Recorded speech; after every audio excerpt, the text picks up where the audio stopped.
The Ten Commandments is the heart of the Old Testament covenant. How do we understand its declaration of God's exclusiveness and ethical character? Can you just explain the Ten Commandments, Pastor? Now, we have already discussed the worship ritual. In that part, I mentioned there are two sets of laws that you see at Mount Sinai. One has to do how to approach God. The other has to do with our day-to-day life. And you cannot actually separate these two. Because when you come and understand the character of God as a holy God, we cannot actually live a life contrary to that holy character of God.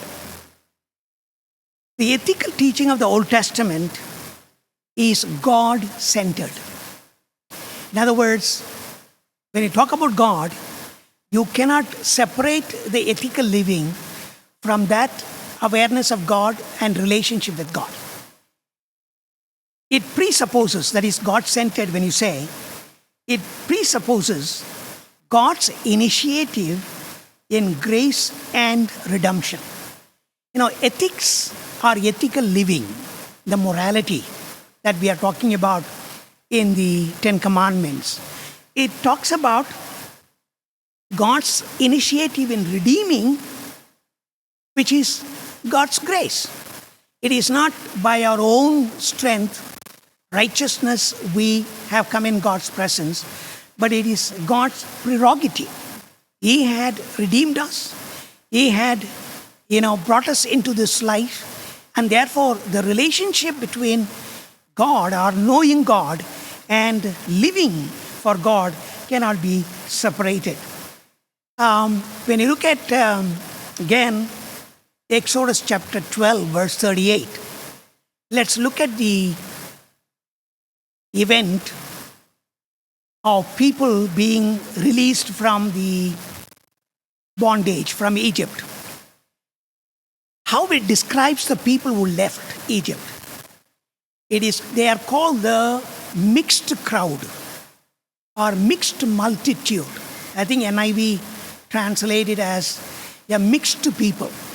It's not only the descendants of Abraham, but it is also the other slaves who were there, taking this opportunity, left along with the people of Abraham, or the descendants of Abraham, from Egypt, and they left. So at Mount Sinai, when God made a covenant with everybody. And what you see there is, the people who came out of Egypt, they were living along with those people. They followed their way of life. And, they did not know their God very well. And they had followed the culture of those people. Now, they have come out, brought to that Mount Sinai. God is explaining to them, you are my own possession. You are a distinct people, holy generation, royal priests. And therefore, you cannot live like any other people. You are different. And therefore, here God gives a framework for life, how to live. And this is what the law is talking about. So worship of God and our day-to-day life are inseparable.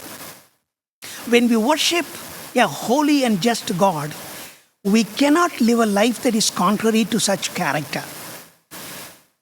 And if you look at Leviticus chapter 19, verse 2, the chapter Leviticus 19 gives us an understanding about what is the holiness of God. Because now, there is a refrain in this chapter 19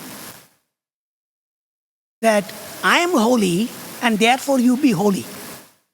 So sometimes holiness of God, or holiness that we are talking about, we speak or think only in terms of the ritual cleansing laws, or ceremonial food, these things. But chapter 19 explains to us God's holiness reflects practical living. It includes generosity to the poor at the harvest time. It talks about justice for workers. When you talk about holiness, because when I say, when we come into the holiness and as God's people, we cannot live contrary to that holiness. And therefore, we need to understand what is the meaning of holiness. Holiness is not simply, that clean food or some kind of a ritual cleansing. But the holiness of God is a practical living. And that is what the chapter 19 is explaining. It tells us generosity to the poor is holiness. And justice for workers and integrity in judicial process, considerate behavior to other people. In other words, put other people first. Considerate living, behavior, equality before the law for the immigrants. You cannot oppress an alien. And therefore, equality is spoken as holy living. And then honest trading. Don't lie. Don't use weights and the other things. And, the very earthly social matters are discussed in this chapter as holy living. So, when God says, I am the Lord, in the beginning of that chapter, it is a kind of a refrain used. And what it signifies that this is what God requires of me, because it is what I myself would do. This is what I would do as a holy God. I am the Lord. And these are the things expected. And therefore, this is what I would do, and therefore you must do this. And so, holiness of God is the essence of God. It says your quality of life must reflect the very heart of God's character. And therefore, the motivation, what is the motivation to live a holy life, comes from the fact that this is what God has done for me.